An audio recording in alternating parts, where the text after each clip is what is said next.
نحمده ونصلي على رسوله الكريم اما بعد فاعوذ بالله من الشيطان الرجيم بسم الله الرحمن الرحيم رب اشرح لي صدري ويسر لي امري واحلل عقدة من لساني يفقهوا قولي. باتونی نہ بن. ہم نے نبی صلی اللہ علیہ وسلم کی احادیث کو پڑھا جس میں آپ صلی اللہ علیہ وسلم نے خاص طور پر تلقین کی کہ نجات کے لیے اپنی زبان کو روک کے رکھو، یعنی آخرت میں نجات کے لیے، برے انجام سے بچنے کے لیے اپنی زبان کو روک کر رکھو، اپنے گھر میں رہو، ٹک کر رہو اور اپنی خطاؤں پر رو، یعنی غلطی ہو جائے تو پھر اس کے بعد سچے دل سے توبہ کرو. اور سچے دل سے توبہ کی علامت کیا ہے کہ انسان پھر اپنی غلطی پر روتا ہے، اکڑتا نہیں، تعویل نہیں کرتا، کسی کو بلیم نہیں کرتا. ورنہ عموماً کیا ہوتا ہے جب ہم سے غلطی ہو جاتی ہے تو ماننے کی بجائے ہم کسی اور کو اس کا ذمہ دار قرار دے دیتے ہیں. تو اسی کی کنٹینیوشن میں ہم دیکھیں گے آپ صلی اللہ علیہ وسلم نے فرمایا، جس کو اللہ نے دونوں جبڑوں کے درمیان کی چیز زبان اور دونوں ٹانگوں کے درمیان کی چیز شرمگاہ کے شر سے بچا لیا وہ جنت میں داخل ہو گیا. اور نبی صلی اللہ علیہ وسلم نے واضح کیا کہ زبان کا درستگی کی حد سے نکلنا اور کلام کے شرعی ضابطوں سے، یعنی جو شریعت نے اس کے لیے مقرر کیے ہیں، شرعی ضابطوں سے تجاوز کرنا، دل کی بیماری اور ضعف ایمان یعنی ایمان کی کمزوری پر دلالت کرتا ہے. یعنی اگر کوئی شخص اپنی زبان کو صحیح طور پر استعمال نہیں کرتا تو اس کا مطلب یہ ہے کہ اس کا ایمان کمزور ہے. تو زبان کا تعلق ایمان سے ہے اور یہ ظاہر اور باطن کے تعلق کو بیان کرتا ہے. اور جبکہ ایمان قول اور عمل ہے، ایمان کیا ہے؟ قول اور عمل، جو اطاعت سے بڑھتا ہے اور نافرمانی سے گھٹتا ہے. ایمان میں اضافہ کس چیز سے ہوتا ہے؟ اللہ کی فرما برداری سے، اور کمی نافرمانی سے. آپ علیہ الصلاۃ والسلام نے فرمایا، کسی بندے کا ایمان اس وقت تک سیدھا نہیں ہوتا جب تک اس کا دل سیدھا نہ ہو، اور اس کا دل اس وقت تک سیدھا نہیں ہوتا جب تک اس کی زبان سیدھی نہ ہو. زبان سیدھی نہیں تو دل سیدھا نہیں، دل سیدھا نہیں تو ایمان درست نہیں، اور ایمان درست نہیں تو پھر انجام بخیر نہیں، خطرات ہیں، نجات نہیں. تو اس لیے اگر ہم زبان کی اصلاح کرنا چاہتے ہیں تو اپنے ایمان کو مضبوط کریں تاکہ دل درست ہو. دل درست ہوگا تو بات بھی درست نکلے گی، کیونکہ ہم منہ سے کیا بولتے ہیں؟ جو ہمارے دل میں ہوتا ہے. ہماری گفتگو، ہمارے باطن، ہماری شخصیت کی آئینہ دار ہوتی ہے کہ ہم دوسروں کے بارے میں کیا رائے رکھتے ہیں. جو دل میں ہوتا ہے وہی زبان پہ آ رہا ہوتا ہے. عموماً ہمارا تبصرہ کیا ہوتا ہے؟ دنیا میں کیا ہو رہا ہے، پوری دنیا کے حالات کی ہمیں خبر ہوتی، ملک میں کیا ہو رہا ہے، ہمارے شہر میں کیا ہو رہا ہے، نیبرز میں کیا ہو رہا ہے. جو کچھ بھی ہو رہا ہے، کیا وہ آپ کو اپنی ذمہ داری پوری کرنے سے روک رہا ہے؟ نہیں. اس کا آپ پر کیا اثر ہو رہا ہے؟ یہ محض بہانے ہوتے ہیں کہ چونکہ حالات ٹھیک نہیں، ہر طرف ڈسٹربنس ہے، اس لیے میں زندگی میں کچھ کر نہیں سکتی. تو کیا میرا کام صرف حالات پہ تبصرے کرنا ہے؟ کرنا کرانا کچھ نہیں. اصل بات یہ ہے کہ ہم کچھ کرنے کے لیے کوئی پین نہیں لینا چاہتے، کوئی تکلیف نہیں اٹھانا چاہتے، محنت نہیں کرنا چاہتے، اور صرف تبصروں کے بل پہ جینا چاہتے ہیں. باطونی پن جو ہے وہ ہماری پروڈکٹیوٹی کی راہ میں رکاوٹ ہے. زیادہ باتیں انسان کو کام سے بیکار کر دیتی ہیں، عاجز کر دیتی ہیں، انسان نکما ہو جاتا ہے. اور زیادہ بولنا فارغ لوگوں کا کام ہوتا ہے، جن کے پاس زندگی میں کچھ خاص کام نہیں، ہر طرح کی سہولتیں میسر ہیں، ہر طرح کے مددگار خدمتگار موجود ہیں، نہ پکانا پڑتا ہے، نہ دھونا پڑتا ہے، نہ صفائی کرنی پڑتی ہے، نہ اور کوئی گھر کا کام ہے، تو فارغ ہی فارغ ہے. جو فارغ ہی فارغ ہے تو پھر کیا ہوگا؟ پھر کبھی کسی سے باتیں، کبھی کسی سے باتیں. الحمدللہ فون بھی ہم میں سے بعض لوگوں کے فری ہیں، ان کے ہسبینڈز ان کے بل پے کر دیتے ہیں یا بچے پے کر دیتے ہیں، اور مائیں فارغ اپنے دوستوں سے ادھر ادھر باتیں کرتی رہتی ہیں. جو بھی مل گیا اس کا وقت ضائع کیا. تو یہ تو زندگی نہیں، یہ تو اپنے ساتھ بھی بڑا ظلم ہے اور دوسروں کے ساتھ بھی. جب کچھ فکر کرنے کو نہیں تو فرانس میں کیا ہو رہا ہے اور امریکہ میں کیا ہو رہا ہے اور فلاں کے ساتھ کیا ہو رہا ہے، ان کی فکر لگا کے بیٹھے رہے. چلو فکر تو ہونی چاہیے کہ دنیا میں کسی کو بھی تکلیف ہو، لیکن اس کا یہ مطلب نہیں کہ ہم پڑھنا لکھنا چھوڑیں. ہم اپنے آپ سے پوچھیں کہ ایک ہفتے میں کتنی کتابیں ہم ختم کرتے ہیں پڑھ کے، ان میں سے کتنی اچھی باتیں ہیں جو ہم سیکھتے ہیں اور پھر ہم دوسروں کے ساتھ شیئر بھی کرتے ہیں. ہم نے اپنے ایمان میں ایک دن میں کتنا اضافہ کیا. کتنے لوگ ہیں جو بیمار ہیں، ہم نے ہسپتالوں میں کتنے بیماروں کو وزٹ کیا. کتنے ہی ڈیسٹیٹیوٹ ہیں، کتنے ہی پریشان حال لوگ ہیں کہ جن کا کوئی پرسان حال نہیں. ہم نے ان کی کیا خدمت کی، ان کے پاس کب گئے، ان کو کیا پکا کر دیا، انہیں کیا کھلایا، جو بھوکے ہیں ان کو کیا کھلایا، جو لا علم جاہل بچے ہیں ان کو جا کر کیا پڑھایا، کیا سکھایا. کیا اللہ نے ہمیں صحت، زندگی، جوانی، مال، سہولت، دولت، ہر چیز صرف اس لیے دی ہے کہ ہم محض باتیں ہی کرتے رہیں سارا وقت، اور باتیں کر کر کے ہم خوش رہیں کہ ہمارے درجات بلند ہو رہے ہیں؟ کیا یہ اپنے ساتھ ظلم نہیں؟ یعنی ساری باتوں کی سمجھ ہو، اچھی بھلی صحت بھی ہو، اور پھر کچھ نہ کرے، اللہ کو کیا جواب دیں گے؟ لیکن کرنا ہمارے نفس پہ بھاری ہوتا ہے نا، کرنے کے لیے تکلیف اٹھانی پڑتی ہے، کچھ دماغ لڑانا پڑتا ہے، کچھ سوچنی پڑتی ہے، اور پھر اپنا وقت کہیں استعمال کرنا پڑتا ہے. تو زبان کے شر سے بچنا دراصل اپنے ہی فائدے میں ہے، ورنہ اللہ سبحانہ وتعالی قیامت کے دن آگے چلنے نہیں دے گا جب تک کہ جواب نہیں دیں گے آپ کہ آپ نے اپنی زندگی کس کام میں گزاری، اور اپنا دن کس کام میں گزارا، اور اپنا جسم کس کام میں گلایا.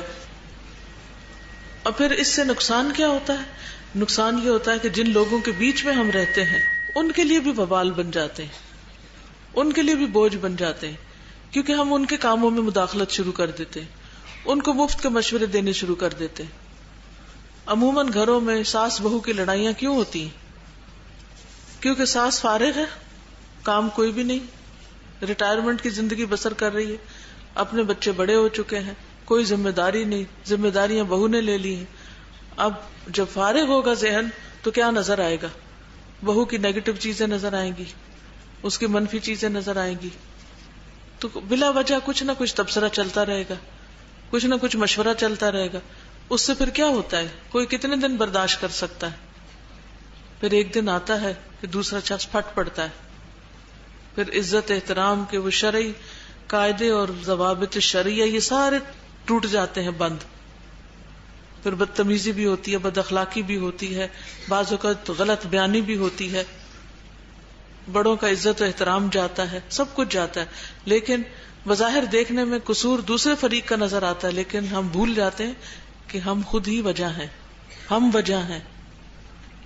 وجہ کیا ہے؟ ہماری بیکاری. آپ اپنے لیے کوئی ٹارگٹ سیٹ کریں کہ ایک سال میں آپ کتنے بچوں کو پڑھا سکتی ہیں. کیا آپ نہیں پڑھا سکتی؟ کتنی جہالت ہے ملک میں، جہالت ختم ہو گئی ہے؟ نہیں، کوئی نہیں ختم ہوئی. آپ اپنا ٹارگٹ سیٹ کر سکتے ہیں، اس سال میں نے سورۃ البقرہ حفظ کرنی ہے.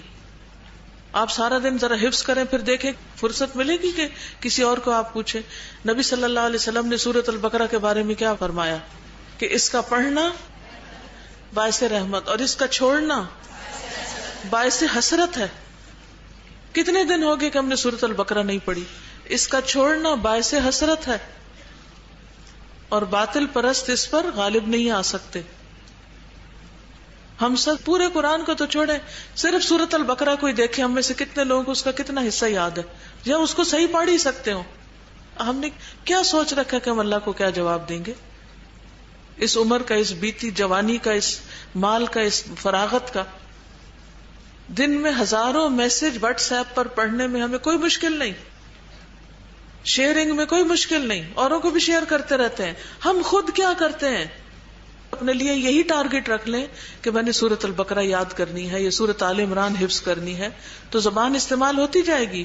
وہ جو زبان کو بے چینی لگی رہتی ہے نا بولنے کی، وہ بھی ٹھیک ہو جائے گی، کیونکہ وہ بول رہی ہوگی لیکن ایک بہتر چیز بول رہی ہوگی. اور پھر اگر اگلے سال زندگی رہی، اللہ زندگی دے، تو سورۃ آل عمران شروع کر دیں. سورۃ آل عمران اور سورۃ البقرہ دونوں مل کر قیامت کے دن کیسے آئیں گے آپ پر؟ دو سایہ دار بدلیوں کی طرح یا پرندوں کے جھنڈ کی طرح وہ اپنے پڑھنے والے پر سایہ کریں گی. لیکن ہم دن پر دن، ہفتوں پہ ہفتے، مہینوں پہ مہینے بیکار ضائع کر رہے ہیں، صرف تبصرے، کبھی سیاست پہ تبصرے، کبھی مذہب پہ تبصرے، کبھی لوگوں پہ تبصرے. کیا اللہ نے ہمیں سب کا ذمہ دار بنا کے بھیجا ہے؟ اگر ساری دنیا ٹھیک ہو جائے تو میرے ہاتھ میں کیا ہے اللہ کو منہ دکھانے کے لیے؟ میں نے اپنے لیے کیا کیا ہے؟ میرے پاس کون سا عمل ہے؟ کوئی ہے سالڈ چیز ہمارے نامہ اعمال میں کہ ہم نے وہ کر کے رکھی ہو جواب دینے کے لیے کہ یا اللہ تو نے مجھے زبان دی تھی، تو نے مجھے رزق دیا تھا، تو نے مجھے وقت دیا تھا، تو نے مجھے نوکر چاکر دیے تھے، تو نے سب کچھ مجھے دیا تھا، میں نے تیری خاطر یہ سورۃ البقرہ یاد کر لی. ہم میں سے کتنے جو ناظرہ ٹھیک کر کے پڑھنا جانتے ہو؟ کیا ہم ایک ٹیچر افورڈ نہیں کر سکتے؟ بے شمار بھرے پڑے ہیں لوگ جو گھر میں آ کے آپ کو پڑھانے تک کو تیار ہوں، اگر آپ سنجیدگی سے وقت دیں. ترجمہ قرآن پڑھ کے بلایا ہوا ہے، کتنی دفعہ ریویژن کرتے ہیں، کتنی دفعہ پارے کھولتے ہیں اور دوبارہ اپنا ترجمہ چیک کرتے ہیں خود سے. نہیں، ہم نے تو قرآن پڑھا ہوا، بس اسی پہ فخر ہے، ہم نے تو قرآن پڑھ لیا تفسیر سے. تو اس لیے اگر ہم واقعی اپنے ایمان کو درست کرنا چاہتے ہیں تو ہمیں اپنی زبان کو درست کرنا ہوگا، اور زبان کو درست کرنے کے لیے اپنے لیے کوئی ٹارگٹ سیٹ کرنے ہوں گے، کوئی مفید کام تلاش کرنے ہوں گے، تب جا کے یہ اصلاح ہوگی. جتنی فراغت، جتنی سوشلائزنگ، جتنا فارغ وقت ہوگا، یہ سب بیکاری کی طرف لے جاتے ہوئے مصیبت کھڑی کر دے گا. تو اللہ تعالیٰ ہمیں اس سے محفوظ رکھے اور اپنا بھلا کرنے کی توفیق دے. اپنا بھلا ایسا کر کے ہم کسی کے سر پہ احسان نہیں کریں گے، نہ میرے نہ کسی اور کے، صرف اور صرف اپنا فائدہ کر رہے ہوں گے. اب دیکھیں، جو لوگ غصے میں بولتے ہیں، جو لوگ بدتمیزی کرتے ہیں، دوسروں کے ساتھ بےہودہ گفتگو کرتے ہیں، گالیاں دیتے ہیں یا کسی بھی طرح چیختے چلاتے ہیں، تو بنیادی طور پر ان کا دل اصل میں بگڑا ہوا ہوتا ہے. سوچئے کبھی آپ اگر کسی پر چلائے ہوں تو اس کی وجہ کیا ہوتی ہے؟ اپنے اندر غور کیجئے، سوچئے. جب آپ کسی پر چلائے ہوں تو اس کی وجہ کیا ہوتی ہوگی؟ اس کے خلاف دل میں گرج ہوتا ہے. جب آپ کسی پہ چلائے ہوں، کبھی کسی کی بے عزتی کی ہو، آپ نے کسی پہ غرائے ہوں، تو یہ سب غرانا اور چلانا اور شاؤٹ کرنا اور گندے گندے لفظ بولنا، گالی گلوچ دینا، یہ کہاں سے آ جاتا ہے؟ کہاں سے آتا ہے؟ اس کا سورس کیا ہے؟ زبان کو فیڈ کہاں سے مل رہی ہوتی ہے؟ دل سے مل رہی ہوتی ہے. تو گویا دل میں خرابی ہے، اور ہمیں تو کبھی کوئی خوف ہی نہیں آیا کہ ہمارے اندر بھی کوئی منافقت ہو سکتی. صحابہ کرام ڈرتے تھے منافقت سے.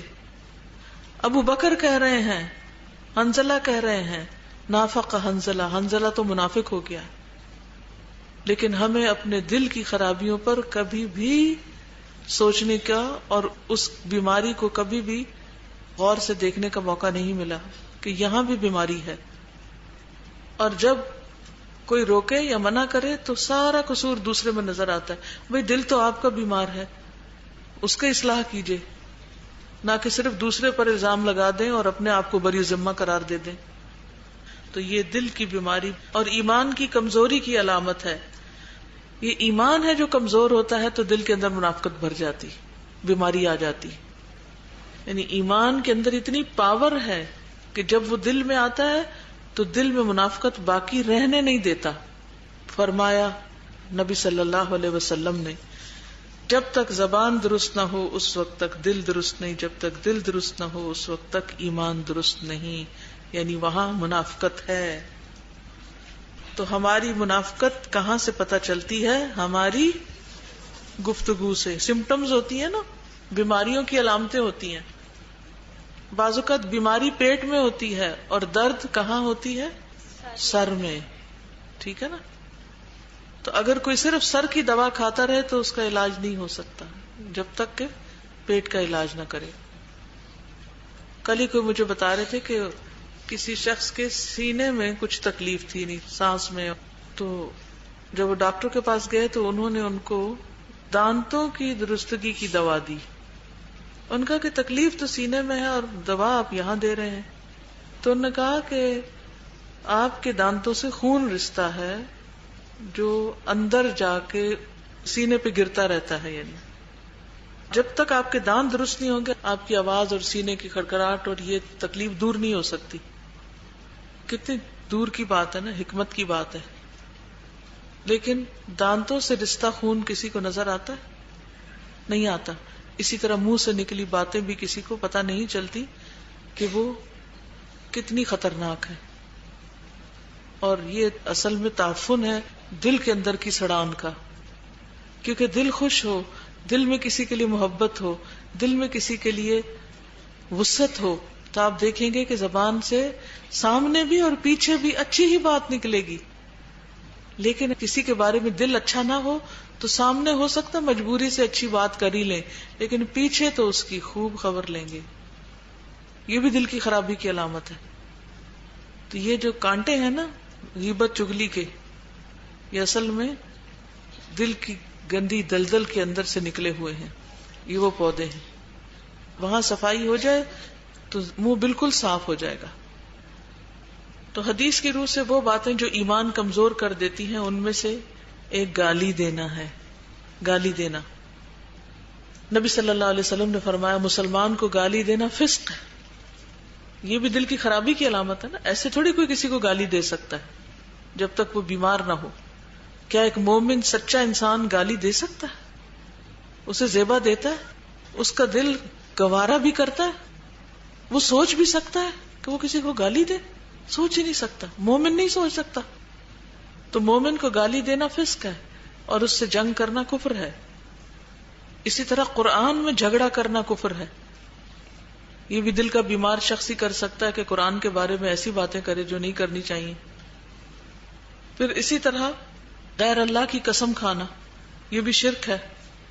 اللہ کے سوا کسی کی قسم کھائے انسان تو لا الہ الا اللہ پڑھے, کیونکہ انسان کو اسلام کے دائرے سے باہر نکال دیتی. تو باتوں کی 3 قسمیں ہوتی ہیں. نمبر 1 خیر کی بات, نمبر 2 شر کی بات, اور نمبر 3 لغو بات, نہ خیر نہ شر. خیر کی بات تو مطلوب ہے, مقصود ہے. شر کی بات حرام ہے. اور لغو بات وہ ہے جس میں نہ کوئی خیر ہے نہ شر, کوئی فائدہ نہیں کسی کا, کسی کا کوئی علم اس سے نہیں بڑھتا. کہا جاتا ہے کہ جب گفتگو کرنے کی قیمت چاندی ہو اور خاموش رہنے کی قیمت سونا ہو تو پھر کیا کرنا چاہیے؟ خاموشی اختیار کرنی چاہیے.